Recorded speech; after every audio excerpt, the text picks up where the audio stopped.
Namo tassa bhagavato arahato sama sambuddhassa. Namo tassa bhagavato arahato sama sambuddhassa.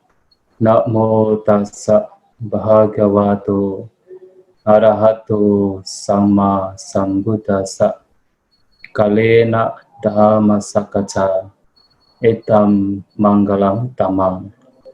Mendengarkan dhamma pada saat yang sesuai, itulah berkah utama. Ya, saya yang saya hormati para Romo, Ramani, saya juga melihat Romo Slamet Rojali yang ikut hadir. Yang saya hormati juga Bapak Ibu, saudara-saudari sekalian, selamat sore semuanya, terpujilah Sang Buddha, Namo Buddhaya. Namo Buddhaya. Ya, seperti yang telah disebarkan bahwa sore hari ini kita akan membahas tentang Mahaparinibbana Sutta, yang tadi oleh Ibu Ratna bahwasanya sutta ini merupakan sutta yang bisa ditemukan di dalam 3 nikaya, yaitu sutta ke-16 bagian dari Mahawagya. Nah, sutta ini menarik, dan apalagi memang pada bulan ini kita masih berada di bulan Waisak, maka sangat cocok untuk membahas yaitu Mahaparinibbana Sutta, karena dalam Mahaparinibbana Sutta inilah kita menemukan peristiwa yaitu mangkatnya Sang Buddha atau parinibbananya Sang Buddha. Nah, sesuai dengan judulnya juga Mahaparinibbana Sutta, yaitu khutbah tentang mangkatnya Sang Buddha atau parinibbana. Nah, jadi kalau kita semua tahu bahwa seorang arahanta, seorang Buddha, ketika mereka mangkat meninggal disebut parinibbana. Nah, tentu karena yang parinibbana di sini adalah Sang Buddha, maka juga disebut sebagai Mahaparinibbana.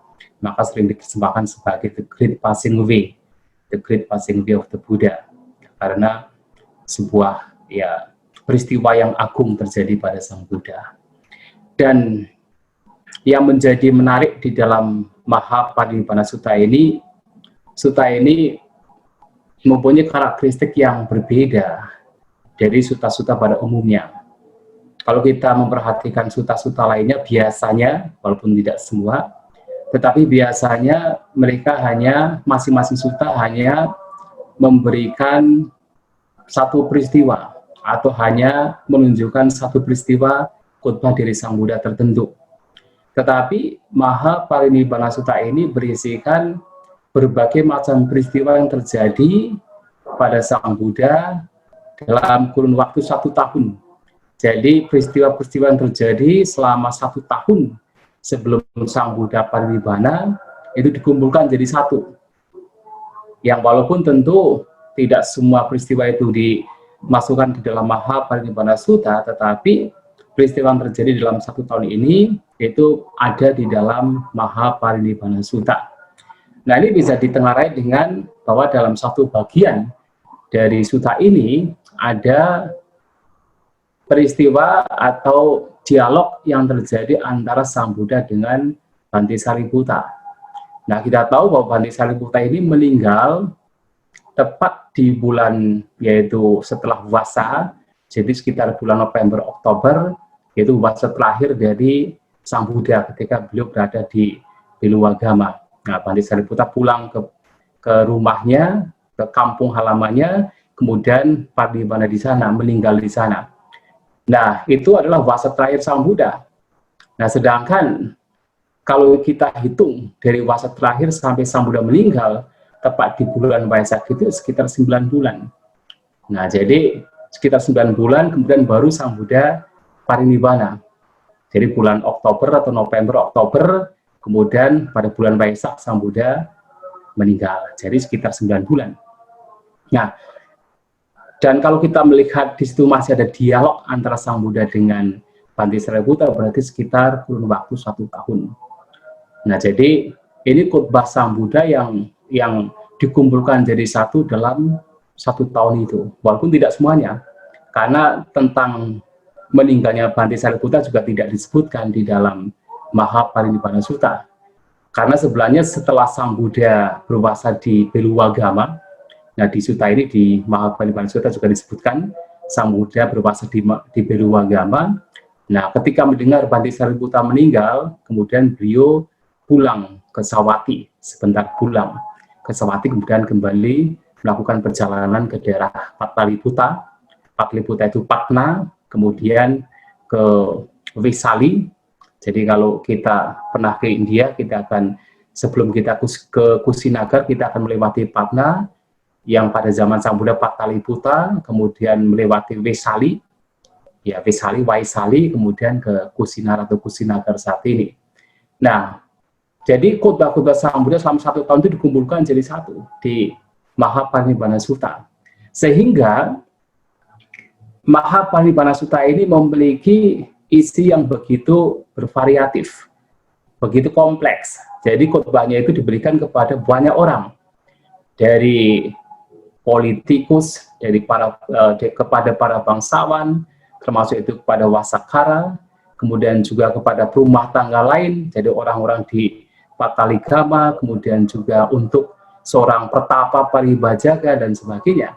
Jadi khotbah dalam Mahaparinibbana Sutta itu sangat bervariatif, sehingga tidak hanya satu khotbah, tapi banyak khotbah yang diberikan kepada banyak orang, kepada kaum bangsawan, perumah tangga, para politikus, kepada para bhikkhu, kepada paribajika atau paribajaka, yaitu terutama kalau kita melihat satu peristiwa sebelum Sang Buddha parinibbana, ya beliau memberikan khotbah kepada seorang paribajaka pengembara bernama Subhada. Nah, sehingga banyak sekali khotbah-khotbah yang penting di sana. Nah, kalau kita perhatikan, kita bisa membagi Mahaparinibbana Sutta itu menjadi 3. Jadi menjadi 3 dalam artian begini, peristiwa-peristiwa yang terjadi sebelum Sang Buddha memutuskan untuk meninggal dunia.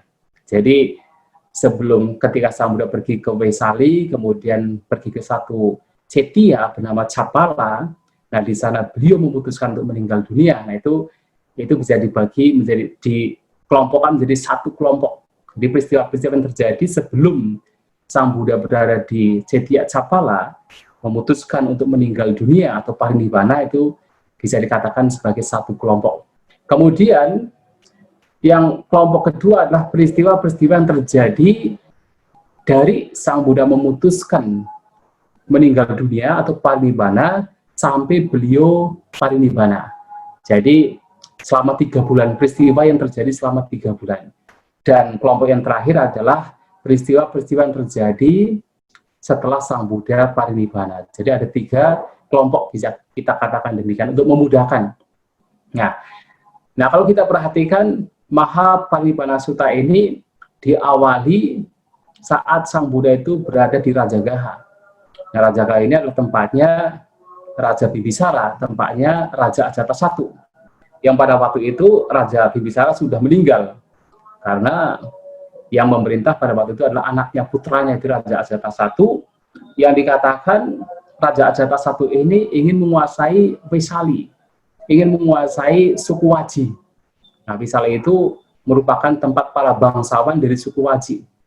Nah, kemudian seorang Brahmana, yaitu Wasakara, yang juga adalah penasehat dari Raja Ajatasattu, ya, kita bisa mengatakan Wasakara seorang bangsawan, walaupun dia seorang Brahmana, tapi dia seorang bangsawan karena penasehat dari Raja Ajatasattu datang pada Sang Buddha dan mengatakan bahwa Raja Ajatasattu ini ingin menguasai Vesali. Kemungkinan bisa tidak menguasai Vesali. Tapi Sang Buddha mengatakan, ya selama di orang-orang Vesali itu, orang-orang dari suku Waji ini masih melakukan 7 hal, maka tidak mungkin Raja Ajatasattu bisa menguasai, yaitu Vesali, atau menguasai orang-orang Waji. Nah, ini diawali dari cerita tersebut yang terjadi pada saat Sang Buddha masih berada di Rajagaha. Nah, terutama di Gijakuta. Jadi Rajagaha itu tempat kerajaan di mana Ajatasattu berdiam. Nah, salah satu wihara yang paling terkenal di Rajagaha tidak lain adalah wihara Veluwana Arama yang diberikan oleh Raja Bimbisara kepada Sang Buddha dan Sangga. Kemudian di dekat Veluwana itu kalau kita naik, ya, kita pernah ke India, kita naik, nah dekat Veluwana itu kalau kita naik ke pegunungan, nah di sana ada yaitu Gijakuta, yaitu tempat di mana Sang Buddha dan para siswanya juga sering berada di sana untuk ya berkumpul di sana melakukan meditasi dan sebagainya. Nah, termasuk khutbah ini diawali, Mahaparinibbana Sutta itu diawali di mana yaitu Wasakara datang kepada Sang Buddha ketika Sang Buddha berada di Gijakuta atau di puncak Burung Nasar. Nah, Gijakuta puncak Burung Nasar. Nah, tetapi kemudian sutta ini berakhir di Kusinara, jauh sekali. Dari Gijakuta kemudian berakhirnya di Kusinara. Jadi memang dalam kurun waktu 1 tahun, peristiwa-peristiwa yang terjadi dikumpulkan menjadi Mahaparinibbana Sutta. Maka sangat berbeda dari sutta-sutta lain yang biasanya hanya satu peristiwa, satu kejadian. Seperti Brahmajala Sutta, Ambada Sutta, Sunadanda Sutta, Samanyapala Sutta yang juga berada di Tiga Nikaya dan sutta-sutta panjang demikian itu terjadi pada ya masing-masing terjadi dalam satu peristiwa.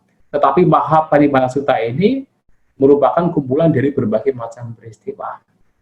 Nah, jadi untuk peristiwa-peristiwa yang terjadi sebelum Sang Buddha memutuskan untuk meninggal dunia atau untuk parinibbana, ya ada peristiwa seperti yang tadi saya sebutkan, 7 syarat kemakmuran bagi yaitu masyarakat, terutama selama suku Waji masih melakukan 7 hal, maka tidak mungkin yaitu keruntuhan akan diharapkan, tetapi justru pertumbuhan yaitu kemakmuran, kesejahteraan akan dapat diperoleh.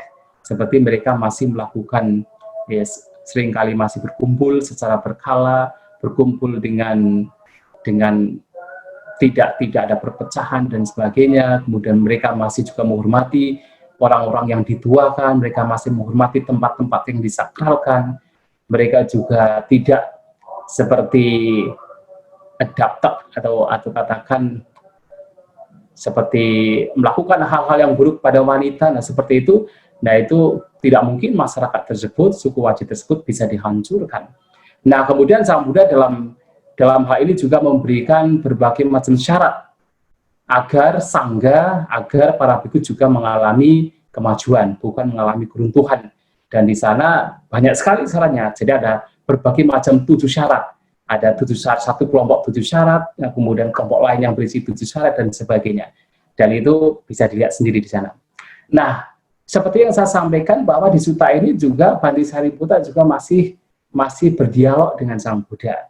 Nah, pada waktu itu Bhante Sariputta ya mengatakan atau mengucapkan yang disebut aumansinga atau sihanada.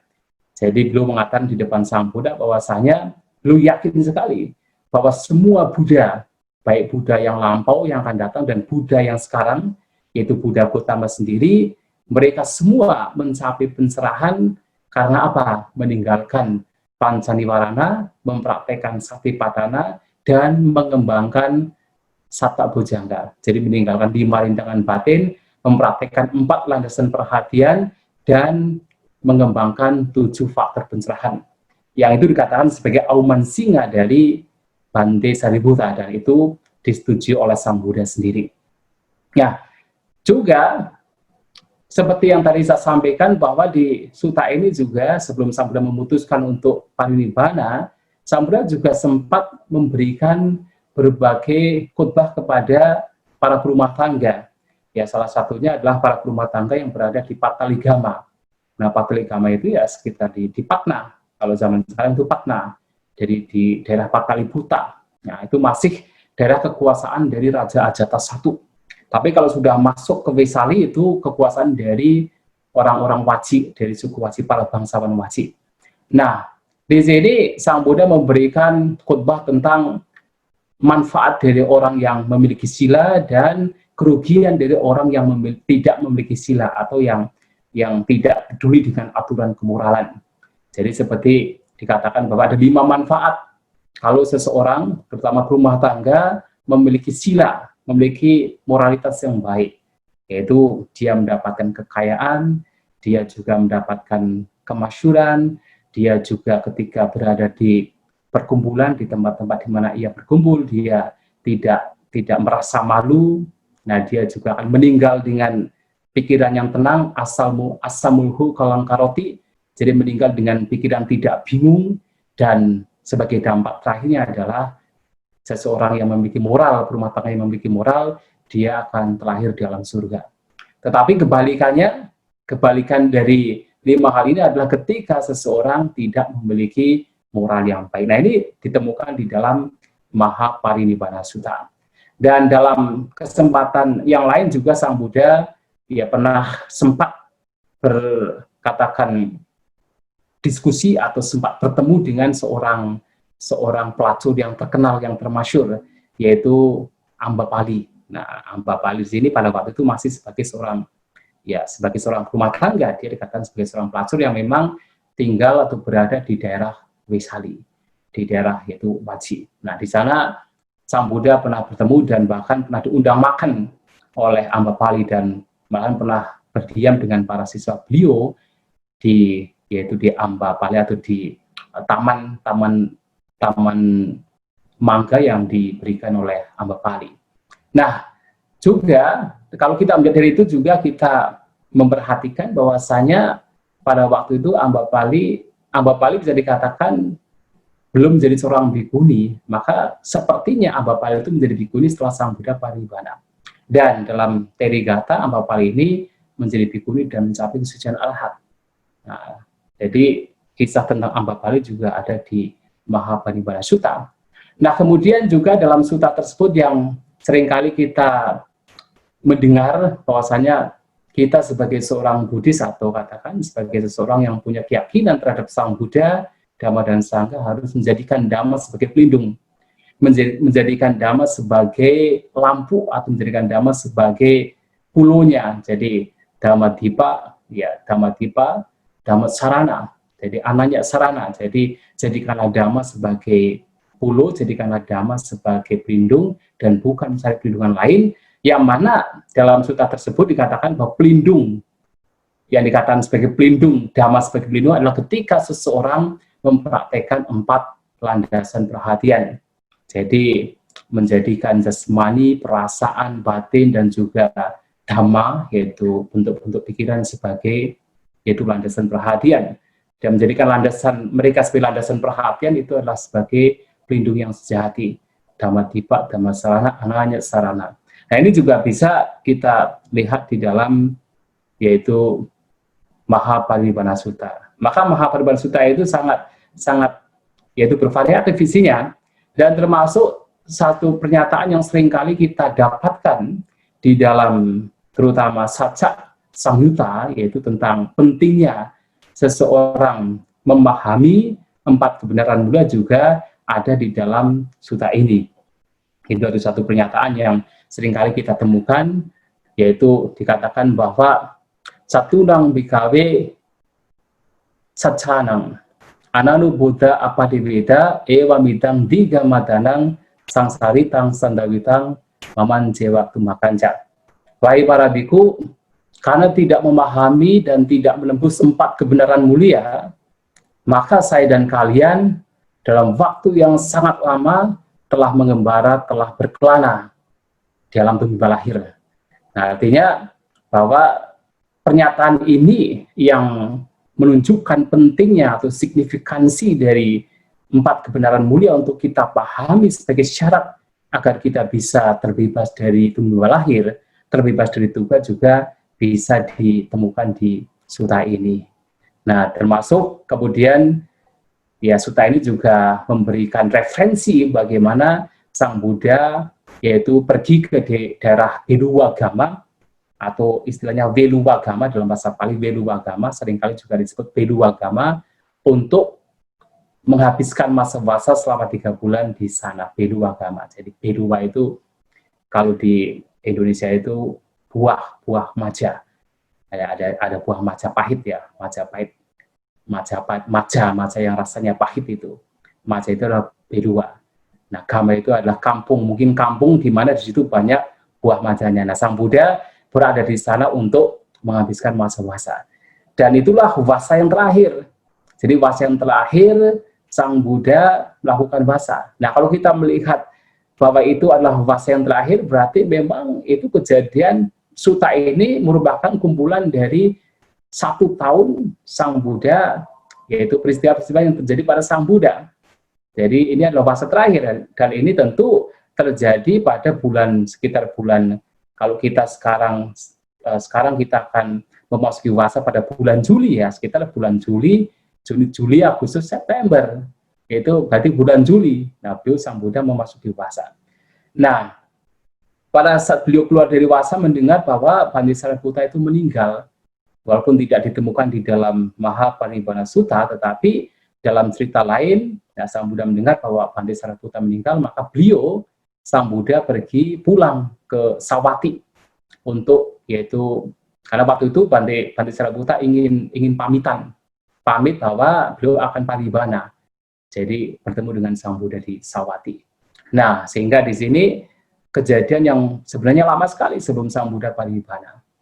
Nah, kemudian setelah Sang Buddha berwasa di Belubagama, kemudian ternyata di khotbah lain dikatakan beliau pulang ke Sawati, ya sepertinya Sang Buddha kembali lagi ke daerah Wesali, yaitu dari Sawati kemudian kembali lagi ke Wesali. Kan memang mungkin walaupun Sang Buddha belum memutuskan untuk meninggal dunia, tetapi sepertinya sudah ada tanda-tanda, maka beliau kembali ke Wesali. Karena pada saat beliau berada di Belubagama, ketika berwasa di sana, sebenarnya beliau sudah mengalami sakit yang parah dan hampir meninggal sebenarnya. Tapi Sang Buddha berpikir, kalau saya meninggal tanpa memberitahu kepada siswa-siswa saya, itu kurang baik, kurang pantas. Maka sebelum meninggal, ya itu baik untuk memberitahukan kepada para siswa beliau. Nah, pada waktu beliau di Belubagama sebenarnya sudah mengalami sakit yang parah, tetapi dengan kekuatan yang disebut yaitu ya Iddhipada. Jadi ada empat idi yang dikatakan kalau dikembangkan itu bisa mempertahankan, yaitu Jivita Indriya, yaitu katakan indria kehidupannya. Nah, beliau sembuh lagi dari apa yang penyakit yang diderita. Nah, tetapi kemudian ketika beliau berada di Vesali dan berada yaitu di Cetya Capala, nah Mara datang kemudian meminta Sang Buddha untuk parinibbana. Nah, Mara ini pandai sekali. Kenapa? Karena sebenarnya Mara ini pernah datang ketika Sang Buddha belum lama mencapai pencerahan. Jadi ketika beliau berada di bawah pohon Ajapala, beringin Ajapala, ya, kemudian Mara datang meminta Sang Buddha untuk parinibbana saja. Tapi Sang Buddha pada waktu itu tidak mau parinibbana. Beliau mengatakan bahwa saya akan parinibbana setelah murid-murid saya, pada waktu itu padahal belum punya murid, tapi Sang Buddha mengatakan setelah murid-murid saya, para biku, bikuni, upasaku, upasika ini, mereka telah kokoh dalam dhamma, telah mampu untuk menjadi penerus dhamma, baru saya parinibbana. Nah, kemudian pada saat Sang Buddha berada di Capala, di Cetya Capala, nah kemudian Mara ini datang lagi dan menagih janjinya dengan mengatakan sekarang para biku, bikuni, upasaku, upasika sudah kokoh dalam dhamma, maka saatnya bagi Sang Buddha untuk parinibbana. Nah, kemudian Sang Buddha akhirnya menerima untuk parinibbana. Nah, kemudian setelah melepaskan indria kehidupannya, dan 3 bulan kemudian beliau memutuskan untuk parinibbana, pada waktu itu dikatakan terjadi gempa bumi. Nah, jadi bumi cala itu gempa bumi atau bumi kampak. Kampak itu adalah bergetar, ya, bumi kampak. Kemudian di Indonesia menjadi gempa bumi. Kampak menjadi gempa bumi. Nah, kemudian Sang Buddha mengatakan kejadian tersebut kepada Bante Ananda, ya, kepada pembantu beliau. Nah, pada waktu mendengar demikian, Bante Ananda memohon kepada Sang Buddha untuk bagaimana Sang Buddha mempertahankan hidupnya, jangan meninggal. Nah, Sang Buddha ya tidak bisa karena sudah berjanji kepada Mara untuk parinibbana 3 bulan setelah itu. Dan Sang Buddha juga mengungkit bahwasanya sebenarnya Sang Buddha sudah memberikan clue, memberikan hint pada Bhante Ananda. Nah, di beberapa kali, kalau tidak salah 15 kalian, Sang Buddha mengatakan, kalau seorang Buddha, kalau beliau mengembangkan, yaitu Catu Itipada, nah kemudian dikembangkan sedemikian rupa, kalau mau beliau bisa mempertahankan hidupnya selama 1 kalpa. Nah, 1 kalpa ini artinya bukan 1 kalpa yang panjang sekali, bukan, tetapi adalah sampai full kehidupan rata-rata manusia pada waktu itu. Nah, pada waktu itu rata-rata umur manusia itu 100 tahun, sehingga boleh dikatakan Sang Buddha bisa mempertahankan hidupnya selama 100 tahun kalau belum mau dengan kekuatan itipada, Catu Itipada. Nah, tetapi diberikan hint demikian, Bhante Ananda tidak ngeh gitu kan, akhirnya ya selama beberapa kali, padahal kalau misalnya Bhante Ananda itu memohon 1 kali mungkin ditolak, 2 kali mungkin ditolak, tapi kalau sudah dimohon 3 kali, Sang Buddha tidak akan menolak biasanya. Sang Buddha juga mengatakan demikian. Tetapi Bhante Ananda tidak ngeh di situ, sehingga tidak memohon kepada Sang Buddha untuk hidup memperpanjang waktunya selama 1 kalpa. Nah, jadi pada waktu itu Bhante Ananda tidak ngeh. Tapi ya Sang Buddha sudah terburu memutuskan, maka 3 bulan sejak itu, nah ini bagian yang kedua, ada berbagai macam peristiwa yang terjadi. Jadi 3 bulan sebelum Sang Buddha yaitu parinibbana, seperti yang yaitu tadi. Nah, kemudian juga dalam kurun waktu 3 bulan ini juga Sang Buddha memberitahukan kepada ya para biku, para siswa beliau tentang yaitu 1 Mahapadesa. Artinya nanti pada saat misalnya Sang Buddha meninggal, nah bahwasanya nanti mungkin ada orang-orang yang mengatakan, oh saya pernah mendengar ajaran ini dari misalnya dari Sang Buddha, dari Sangha, dari beberapa orang tera atau dari 1 tera. Jadi ada empat referensi, yaitu Padesa, 4 referensi. Ya, jadi kalau mendengar demikian ya kita tidak langsung setuju. Apakah itu ajaran betul, ajaran Sang Buddha atau tidak, tetapi kita harus membandingkan dengan Dhamma dan Vinaya. Cocok tidak? Kalau tidak cocok, ya itu berarti bukan ajaran Sang Buddha. Kalau cocok, ya itu masih dalam lingkup ajaran Sang Buddha. Jadi, nah sekarang kita terkadang ya dalam kita mempelajari ajaran Sang Buddha, kita memilah-milah, oh ini bukan ajaran Sang Buddha, ini adalah ajaran Sang Buddha, walaupun itu adalah kitab yang berada dalam Tipitaka, kadang-kadang dikatakan sebagai bukan ajaran Sang Buddha. Nah, itu seringkali terjadi sekarang ini, apalagi kitab-kitab yang bukan Tipitaka, kitab komentar misalnya, dianggap bukan ajaran Sang Buddha. Tetapi sebenarnya Sang Buddha dalam hal ini memberitahukan kepada kita bahwasanya, ya kalau misalnya ada seseorang mengatakan, oh saya mendengar sendiri di depan Sang Buddha, bahwa ada ajaran seperti ini.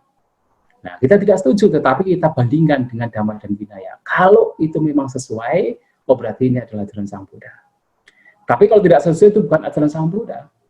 Nah, kemudian juga mungkin kita ada orang mengatakan, oh saya mendengar ajaran ini dari kelompok sangga dengan para bikunya yang prominent, para bikunya yang terkenal. Mungkin kalau pada zaman dulu ada kelompok sangga yang dipimpin oleh Bhante Ananda, oleh Bhante Mahakassapa, oleh Bhante Anuruddha. Nah, kemudian ini adalah ajaran Sang Buddha. Nah, kita pun juga tidak langsung setuju, tetapi kita bandingkan. Betul tidak? Ini ajaran Sang Buddha atau sesuai dengan Dhamma dan Vinaya itu tidak. Kalau tidak sesuai, ya itu bukan. Kalau sesuai, itu adalah ajaran Sang Buddha. Nah, ternyata yang menjadi referensi bukan hanya para biku sangga yang dengan para bikunya yang senior, bahkan ketika ada kelompok tera atau kelompok para biku yang sepuh, nah, kemudian mengatakan ini adalah ajaran Sang Buddha, ya kita pun juga harus membandingkan. Dan kalau memang itu sesuai, ya itu berarti ajaran Sang Buddha. Kalau tidak sesuai, bukan ajaran Sang Buddha. Nah, ternyata tidak hanya demikian, bahkan ketika yang mengatakan demikian adalah seorang tera. Nah, seorang tera saja, dan mengatakan ini adalah ajaran Sang Buddha, ya kita bandingkan juga. Kalau itu sesuai, berarti itu ajaran Sang Buddha. Kalau tidak sesuai dengan Dhamma Vinaya, bukan ajaran Sang Buddha. Nah, sekarang ini, ya seperti sekarang kita mempelajari kitab komentar misalnya. Kitab komentar itu bukan dari Sang Buddha. Jelas, tidak ada yang mengatakan kitab komentar disusun oleh Sang Buddha. Sang Buddha tidak menyusun kitab komentar. Itu disusun oleh para siswa, oleh para biku. Tetapi apakah ajaran yang berada di kitab komentar itu harus ditolak mentah-mentah? Ya tidak juga. Kita bandingkan sesuai tidak dengan Dhamma Vinaya. Kalau tidak sesuai, ya itu berarti bukan. Tapi kalau masih sesuai, itu masih dalam lingkup ajaran Sang Buddha. Walaupun seandainya itu bukan langsung dari Sang Buddha. Maka 4 referensi besar ini menjadi penting. Sehingga kita bisa memutuskan apakah ini ajaran Sang Buddha atau bukan dengan membandingkan Dhamma Vinaya. Kalau kita bicara Dhamma Vinaya, ya tentu adalah Tipitaka itu sendiri sebagai pembandingnya. Ya.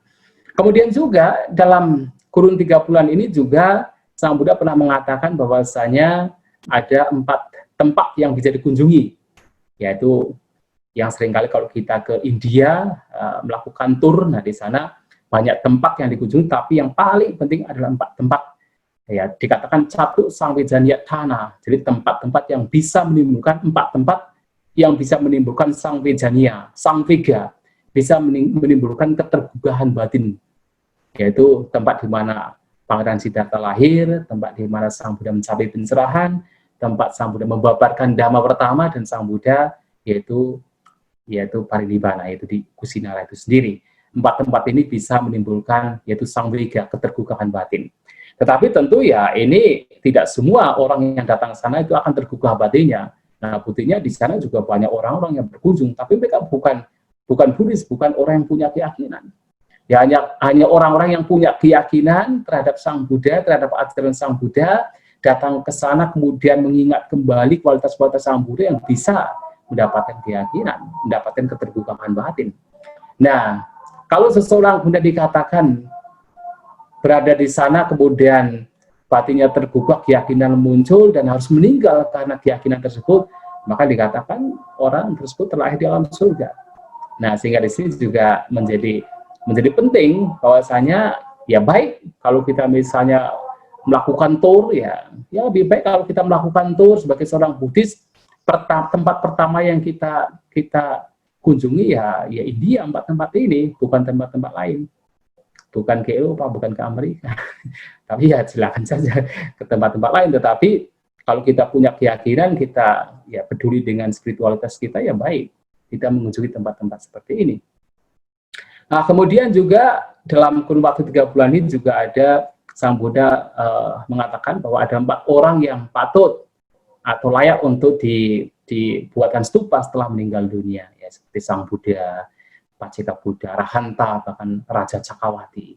Itu 4 orang yang patut untuk dibuatkan stupa ketika mereka meninggal dunia. Kenapa? Karena mereka adalah orang-orang yang punya kualitas ya kebajikan yang luar biasa, yang ketika orang mengingat kembali kualitas mereka, ya muncullah keyakinan, muncullah yaitu hal-hal yang baik, ya, pikiran-pikiran yang positif pada orang tersebut. Makanya patut untuk dibuatkan stupa, dan bahkan stupanya harus kalau bisa harus dibangun di perempatan jalan supaya setiap orang yang datang situ akan melihat stupa tersebut. Nah, itu kalau dalam sutta demikian.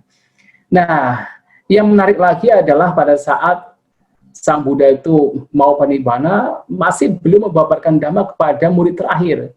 Jadi ada seorang, yang tadi saya katakan ada seorang paribhajaka, yaitu datang pada Sang Buddha bernama Subhata, padahal Sang Buddha sudah berbaring pada waktu itu, sudah sakit. Karena beliau sudah makan makanan yang diperoleh dari Cunda. Nah, tetapi ya bukan karena makanan tersebut sebenarnya beliau sakit, tetapi memang sudah waktunya beliau akan parinibbana. Nah, tetapi di sini ada yang mengatakan bahwa itu makanan dari Cunda yang membuat beliau sakit, padahal ya tidak disebutkan di dalam sutanya bahwa itu penyebab beliau sakit, tidak disebutkan. Tetapi hanya dikatakan bahwa setelah makan makanan yang diberikan Cunda, kemudian muncullah sakit pada Sang Buddha.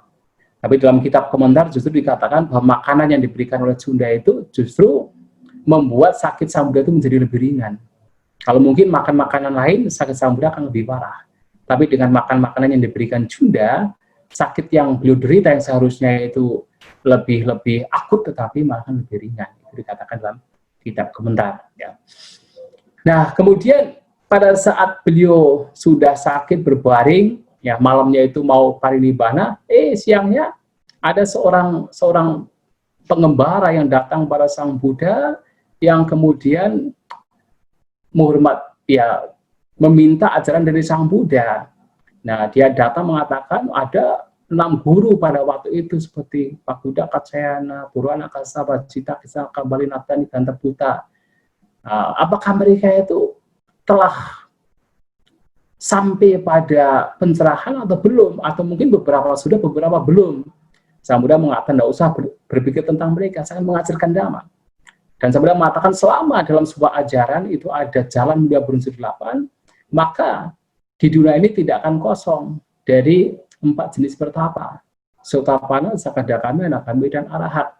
Nah, dari situlah kemudian Subhata kemudian meminta untuk ditabis, nah, ditabis di depan Sang Buddha, dan dikatakan sebagai murid terakhir Sang Buddha, yaitu Subhata. Dan dia setelah mendapatkan wejangan dari Sang Buddha, dia meninggalkan Sang Buddha sebagai seorang biku, mempraktekkan Dhamma, dan mencapai kesucian Arahat. Nah, ini juga hampir sama, tetapi dalam cerita lain ada seorang biku bernama Dhammarama, tetapi Bhante Dhammarama ini memang sudah menjadi biku. Nah, jadi dalam cerita lain dikatakan bahwa ada seorang biku yang mengetahui bahwa Sang Buddha akan meninggal 3 bulan. Nah, sementara para biku lain itu mengikuti Sang Buddha untuk katakan ya bersama dengan Sang Buddha sebelum Sang Buddha meninggal. Bhante Dhammarama ini malah tidak mau. Malahan beliau hanya bermeditasi. Kemudian ditanya oleh para biku lain, dan kemudian dipanggil oleh Sang Buddha. Nah, kemudian mengatakan, ya tahu bahwa Sang Buddha akan parinibbana 3 bulan, ya lebih baik saya meditasi. Lebih baik saya mencapai apa yang harus dicapai sebelum Sang Buddha parinibbana. Nah, itu kejadian tersebut malahan Sang Buddha memuji Bhante Dhammarama untuk melakukan hal tersebut. Nah, itulah kenapa juga bahwa ketika Sang Buddha berada di bawah pohon sala, nah, kemudian bunga-bunga pohon sala itu berjatuhan menyelimuti tubuh Sang Buddha untuk memberikan penghormatan. Nah, Sang Buddha mengatakan bahwa penghormatan tertinggi kepada beliau itu bukan dengan cara memberikan bunga, bukan cara dengan menaburkan bunga, tetapi dengan cara mempraktekkan Dhamma beliau. Nah, ini juga apa yang dilakukan oleh Bhante Dhammarama dan juga yang dilakukan oleh Bhante Subhata. Jadi ketika Sang Buddha mau parinibbana, ya mereka lebih giat untuk mempraktikkan Dhamma. Nah, jadi itu kejadian ada di tempat ketika Sang Buddha berada di bawah pohon sala. Nah, ini juga sebagai informasi, karena kemarin ada yang bertanya-tanya ke saya tentang apakah pohon sala itu betul yang sekarang kita temukan, atau karena saya itu memposting dua, yang satunya pohon sala yang umumnya kita anggap sebagai pohon sala, seperti yang ada di Wihara Mendut dan juga di wihara lain, termasuk di Thailand, Sri Lanka, Laos, Kamboja, yang bunganya itu besar begitu. Tetapi ternyata pohon sala yang ada di India berbeda. Ya, kalau kita ke Kusinara itu, di sana kita melihat pohon sala yang berbeda dengan pohon sala yang sekarang. Ya memang, ya pohon sala yang asli itu ya sebenarnya yang ada di India, yang bunganya itu kecil-kecil kuning. Sedangkan pohon sala yang sekarang kita anggap sebagai pohon sala yang besar-besar itu sebenarnya pohon yang dibawa oleh orang-orang British ke Sri Lanka, ke tempat-tempat jajahannya dari daerah Eropa, dari daerah Amerika, sebenarnya Amerika Latin. Jadi ada yang mengatakan itu pohon yang diambil dari Brazil, namanya cannonball. Itu bukan pohon sala, tapi karena itu bagus, wangi, itu dikatakan kemudian lama-kelamaan kemudian dianggap sebagai pohon sala. Padahal yaitu bukan. Ya, kita bisa membayangkan lah kalau misalnya pohon salanya yang sekarang kita ketahui demikian, kemudian ketika Sang Buddha berada di bawah pohon sala kembar, bunganya berjatuhan, bagaimana ya? Bunganya besar-besar begitu loh. Kalau berjatuhan kan ya repot juga. Tapi kalau pohon sala yang ada di India yang bunganya kecil-kecil kuning, nah itu kalau berjatuhan itu berterbangan, itu cocok gitu untuk penghormatan. Tapi kalau bunga pohon sala yang besar sekarang ini kalau berjatuhan di pohonnya, wah itu repot juga. Itu akan mengganggu malahan.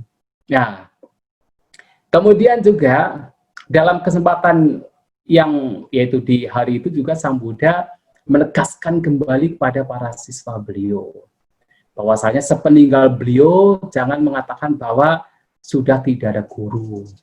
Jadi beliau mengatakan bahwa setelah Sang Buddha Sang Buddha meninggal tetap yaitu ada guru. Siapa gurunya? Tidak lain adalah Dhamma dan Vinaya. Jadi Sang Buddha mengatakan, Yowo Ananda Maya Dhammo Cak Vinayo Cak Desitu Panyato Sobo Mamak Caina Sata. Wahai Ananda, Dhamma dan Vinaya yang telah saya ajarkan dan saya tunjukkan, nah sepeninggal saya itulah yang akan menjadi guru. Nah Dhamma Vinaya adalah guru kita semua, walaupun Sang Buddha sudah tidak ada. Nah Dhamma Vinaya itu menjadi guru. Ya termasuk sekarang ya Sang Buddha walaupun sudah tidak ada, Sang Buddha adalah guru kita, karena Sang Buddha ya representasi dari Dhamma itu sendiri. Maka dikatakan, Sang Buddha mengatakan, Yomang pasati, Dhammang pasati. Siapapun yang melihat saya, melihat Dhamma. Ya, Yo Dhammang pasati, Buddhang pasati. Siapapun yang melihat Dhamma, melihat Sang Buddha, melihat saya. Maka sebenarnya ya, Buddha itu sendiri representasi dari Dhamma. Yang menjadikan Dhamma Vinaya sebagai guru, yang menjadikan Sang Buddha sebagai guru. Artinya kualitas-kualitas Sang Buddha sebagai guru kita semua. Walaupun secara fisik Sang Buddha sudah tidak ada, sudah tidak menemani kita. Nah, itu juga menjadi referensi kita yang baik. Dan juga yang paling penting lagi adalah Sang Buddha di saat beliau terakhir sebelum meninggal dunia, ini disebut sebagai Pacima Waca, Buddha Pacima Waca, atau nasihat terakhir atau kata-kata terakhir Sang Buddha. Nah, ini juga menjadi penting. Nah, di sana Sang Buddha mengatakan bahwasanya segala sesuatu yang berkondisi mengalami pelenyatan. Waya Dhamma Sangkara. Nah, segala sesuatu yang berkondisi mengalami pelenyapan. Apa madena samadita, maka berjuang dengan waspada, dengan menggunakan kewaspadaan. Nah, ini penting sekali. Ya, karena terkadang diterjemahkan sebagai ya segala sesuatu yang berkondisi mengalami pelenyapan, maka berjuang dengan sungguh-sungguh. Ya, memang tidak ada salahnya juga. Berjuang dengan sungguh-sungguh juga sangat baik. Tetapi kalau kita melihat dari istilah apamada itu sebenarnya ya apamada, kewaspadaan, apamadena menggunakan kewaspadaan. Jadi di sini dalam sabda terakhir, nasihat terakhir Sang Buddha ini, nah Sang Buddha menunjukkan yang pertama, mengingatkan kembali Waya Dhamma Sangkara, bahwa segala sesuatu yang berkondisi itu sifatnya adalah tidak kekal, mengalami pelenyapan, pasti mengalami pelenyapan. Artinya selalu berubah, apa yang kita anggap sebagai milik itu pasti berubah. Nah, mengetahui bahwa damai itu segala sesuatu berkondisi adalah berubah, tidak bisa kita pertahankan, termasuk badan, pikir, batin, dan jasmani kita, pancakanda kita, tidak bisa kita pertahankan. Maka Sang Buddha kemudian menunjukkan pada kita, menasihati kepada kita untuk yaitu berjuang menggunakan kewaspadaan, untuk waspada, untuk hidup waspada, untuk hidup dengan apamada, tidak lengah. Nah, apamada ini ya dengan kata lain adalah perhatian dengan sati. Mengapa demikian? Ya karena di tengah-tengah perubahan kalau kita tidak waspada, kita tidak memiliki perhatian, kita menderita.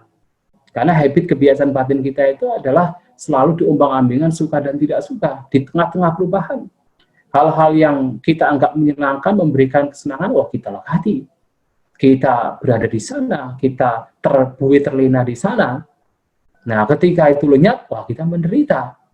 Nah, batin kita demikian. Makanya Sang Buddha menganjurkan kita untuk waspada, untuk hidup dengan perhatian, untuk hidup dengan kewaspadaan. Itu nasihat terakhir Sang Buddha.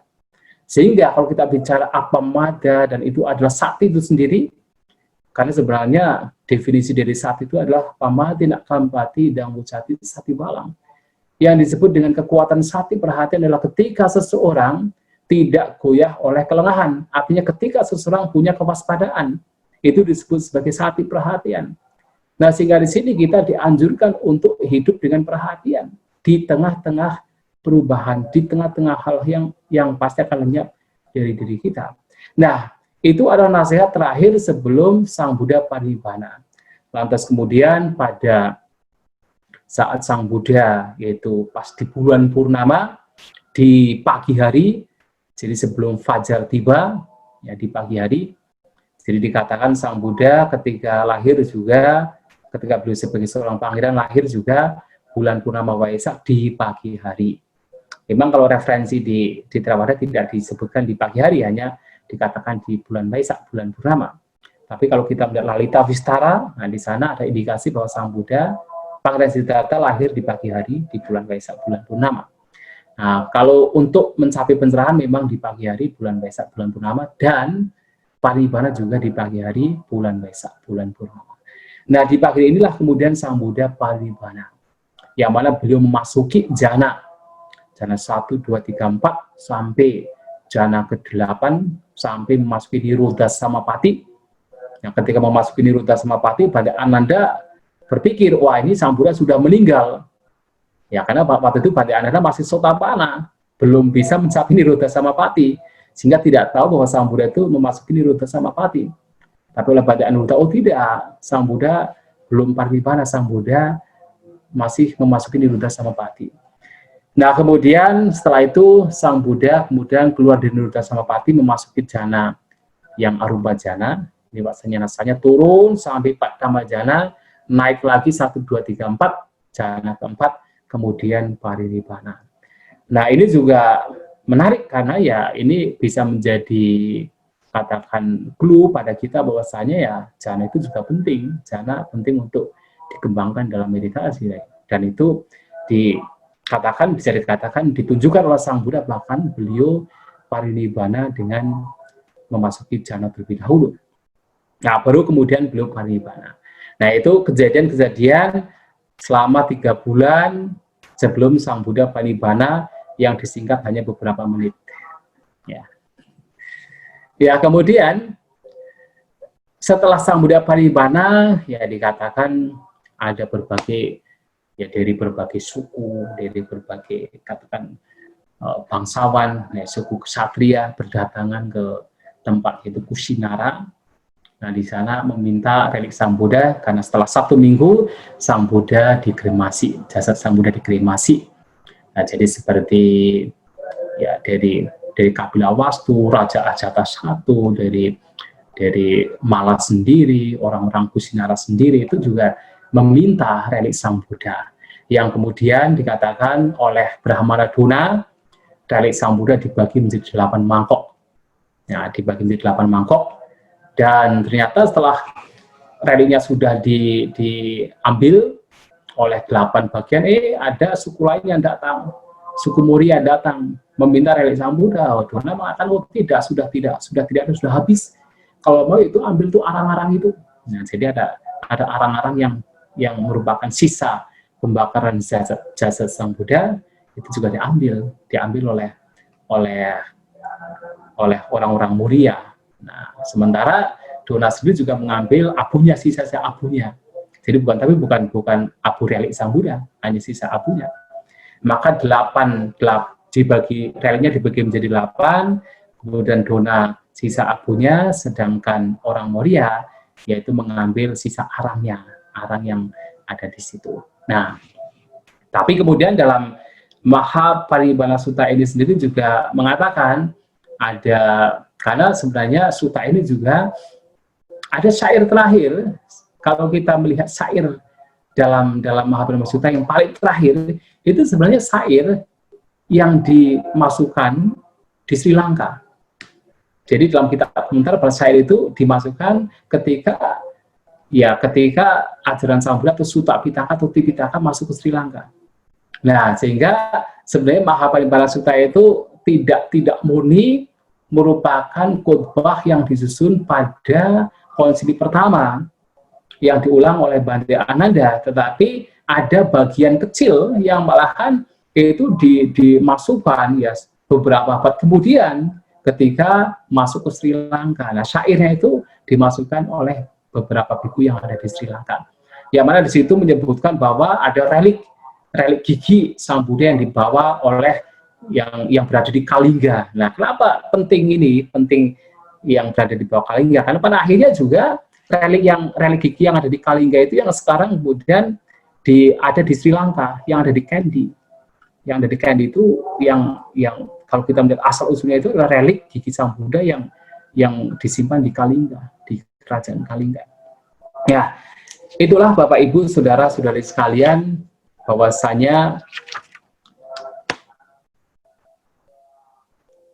Mahaparinibbana Sutta ya bisa dikatakan berisi banyak poin dari ajaran Sang Buddha, karena Sang Buddha memberikan berbagai khotbah kepada orang-orang yang berbeda, baik kaum bangsawan, berumah tangga, sampai pelacur, ambal pali, kemudian paribajaka, para biku, dan banyak sekali Sang Buddha memberikan khotbah.